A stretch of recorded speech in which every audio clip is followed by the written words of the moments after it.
प्यारे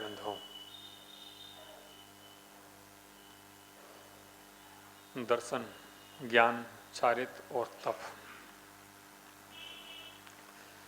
दर्शन भी श्रेष्ठ है, ज्ञान भी श्रेष्ठ है, चारित्र भी श्रेष्ठ है और तप भी श्रेष्ठ है।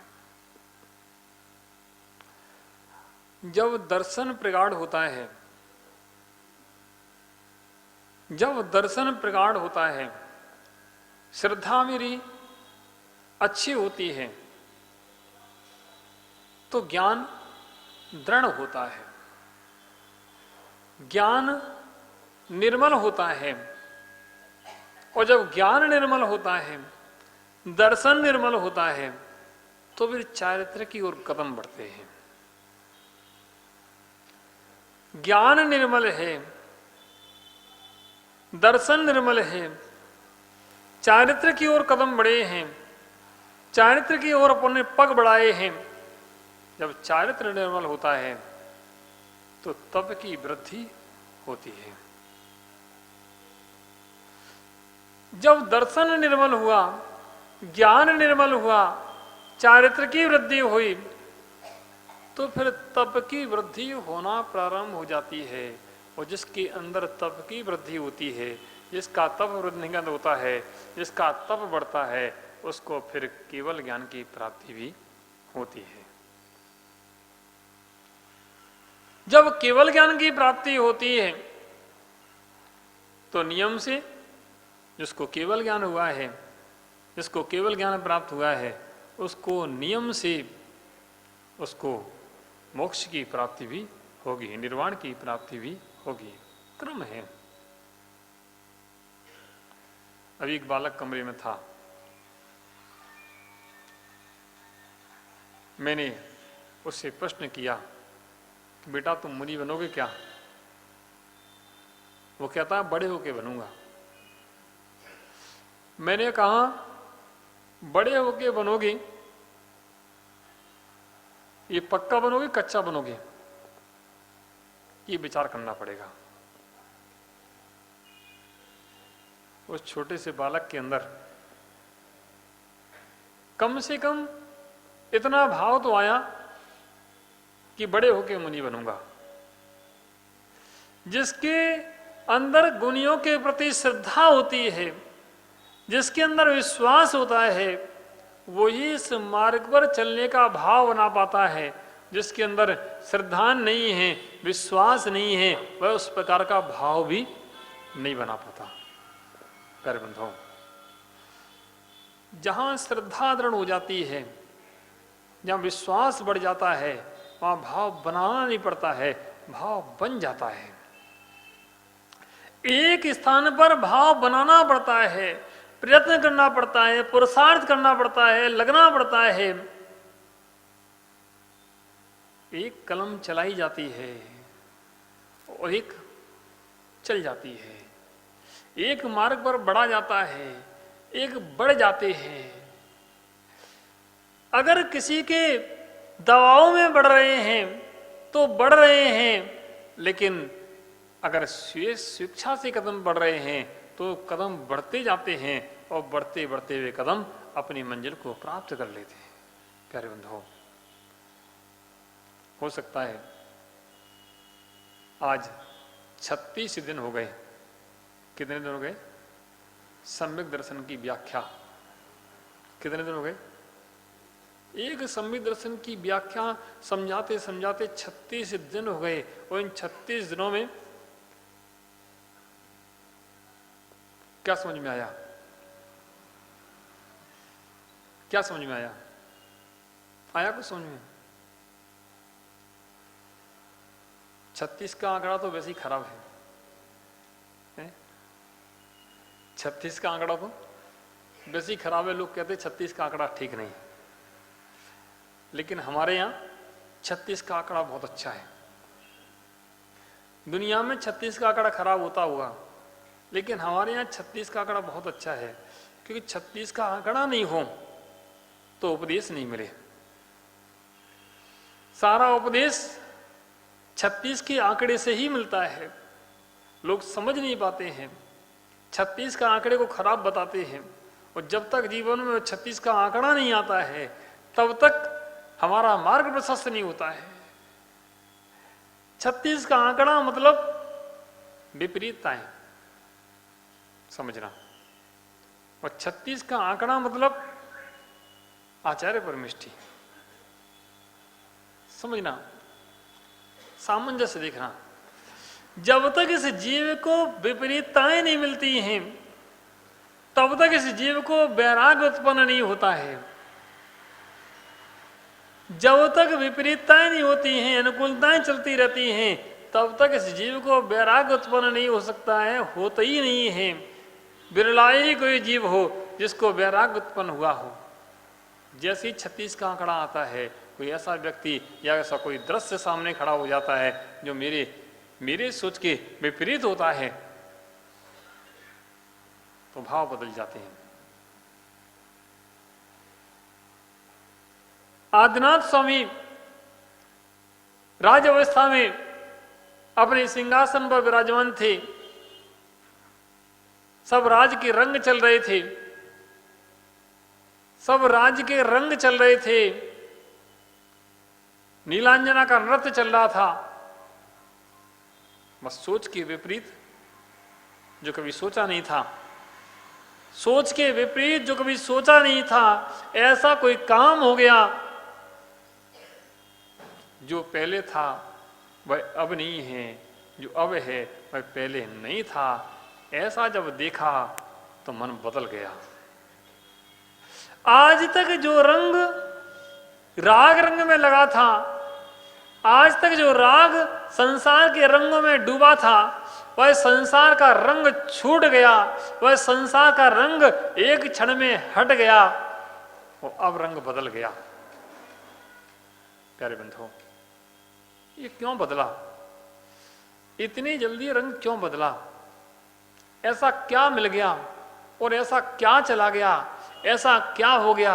नृत्य चल रहा था और किसी ने कुछ भी नहीं कहा था, कुछ भी नहीं हुआ था। ओ अरुण भाई, या तो कोई विपरीत बात कह दे, या विपरीत बात या कोई विपरीत दृश्य दिख जाए, रंग बदल जाता है, जीवन बदल जाता है। उपदेश कितने भी दे दिए जाएं, उपदेश से शायद जीवन ना बदल पाए जब तक कोई घटना घटित ना हो। जब तक कोई घटना घटित नहीं हो तब तक जीवन नहीं बदलता है, और एक घटना ही सारे जीवन को बदल देती है। सारा जीवन निकल जाता है लेकिन घटनाएं घटित नहीं हो पाती हैं। हमारे अपने जीवन में भी, आप लोगों के जीवन में भी जब तक कोई घटना घटित नहीं होगी तब तक जीवन परिवर्तन नहीं होगा। जिसका भी जीवन परिवर्तित हुआ है वो घटना से ही हुआ है। कोई ना कोई घटनाक्रम या तो बाहर में चला है या अंतरंग में चला है।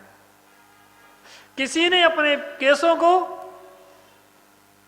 दर्पण में देखा और वैराग्य हो गया।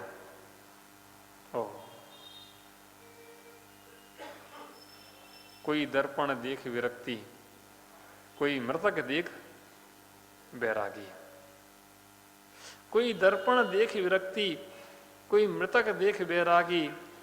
बिन कारण दीक्षा लेता वह पूर्व जन्म का ज्ञानी है। ओह, नहीं उसमें भी घटना घटित है, वहां भी घटित है। पूर्व जन्म का संस्कार चला रहा है। पूर्व में कोई घटना घटी थी, घटना घटित हुई थी, उस घटना से कहीं पूर्व जन्म का वैराग्य था, वह वैराग्य यहाँ आकर के प्रस्फुटित हुआ है, वह वैराग्य यहाँ के वृद्धिगत हुआ है। प्यारे बंधुओं, सत्य का बोध जब होता है, जब इस व्यक्ति को सत्य समझ में आता है, जब सत्य समझ में आता है तो फिर झूठ के साथ ये टिक नहीं पाता है। अभी हमारे महाराज सुना रहे थे, क्या सुना रहे थे? सत्यघोष की कथा। सत्यघोष की कथा। जनेऊ में चाकू बांध करके रहता था, नगर में घोषणा करवाई गई थी कि जिस दिन मैं झूठ बोलूंगा उस दिन अपनी जबान इस चाकू से काट दूंगा। ओ, विचार करना, क्या हम लोग उस सप्तघोष की श्रेणी में नहीं आते?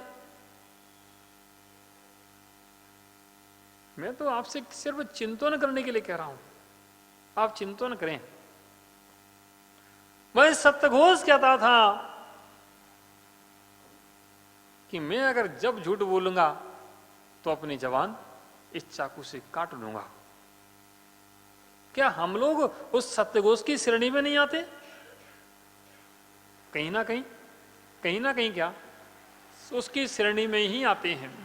बस इतना जरूर है कि उसके जो दोष थे वो प्रकट हो गए हैं। पहले उसके दोष प्रकट नहीं थे तब तक उसकी जय जयकार थी। हमारे दोष जब तक प्रकट नहीं है तब तक हमारी जय जयकार है। हमने कितना असत्य ओढ़ रखा है, कितने असत्य को हम स्वीकार किए हैं, कितने असत्य को हम बड़े प्रेम से स्वीकार करते हैं और कहते हैं कि हाँ हम सत्य हैं, मैं सत्य हूं, मैं सत्य हूं, मैं सत्यघोष हूं, मैं जो घोषणा करता हूं सत्य करता हूं, मैं जो बोलता हूं वह सत्य बोलता हूं। मैं पूछना चाहता हूं सुभाष भाई, ऐसा कौन सा दिन है जिस दिन सत्य बोला जाता है? या ऐसा कौन सा दिन है जिस दिन झूठ नहीं बोला जाता है? या ऐसे कहें ऐसा कौन सा शब्द तुम्हारे द्वारा है जो सत्य बोला जाता है? एक शब्द आप मुझे बताएं जो आप बोलते हो वह सत्य हो। एक शब्द आप अपने मुख से जो बोलते हो उसमें से एक शब्द भी सत्य हो, वो मुझे बताएं। बहुत कठिन हो गया। जो चिंतनशील लोग हैं वो चिंतन में डूब गए कि महाराज क्या कर रहे हैं, दिन भर सत्य बोलते हैं, हम महावीर के भक्त हैं, कभी झूठ नहीं बोलते हैं, कभी फरेब नहीं करते हैं, कभी चोरी नहीं करते हैं, अहिंसा धर्म का पालन करते हैं। वो आप कह रहे हो सत्य, सत्य तो बोलते ही हैं। सत्य बोलते हैं आप लोग, झूठ बोलते हो हैं? कुछ बोलो। या तो आपका चिंतन वहां तक नहीं जा पा रहा है या बोलने की हिम्मत नहीं हो पा रही है। पंडित जी साहब, सत्य बोलते कि झूठ बोलते हो? माइक में मत बोलो, बिना माइक में बोल दो। क्या बोल दो? हम लोग अघोषित असत्य के घोष हैं। वो सत्य घोष था तो हम लोग असत्य घोष हैं। प्यारे बंधुओं, समझना, हम जिसे सत्य कह रहे हैं, हम जिसे सत्य मान रहे हैं, हम जिस सत्य पर चलना चाहते हैं या जिस सत्य पर चल रहे हैं वह सत्य कितना है? जो मेरे द्वारा बोला जा रहा है वह सत्य कितना है? जो मेरा द्वारा स्वीकार किया जा रहा है वह सत्य कितना है? जब तक वह सत्य हम समझेंगे नहीं तब तक उस सत्य को स्वीकार कैसे करेंगे? और जब तक स्वीकार नहीं करेंगे तब तक उस सत्य को बोलेंगे कैसे? एक भरत चक्रवर्ती के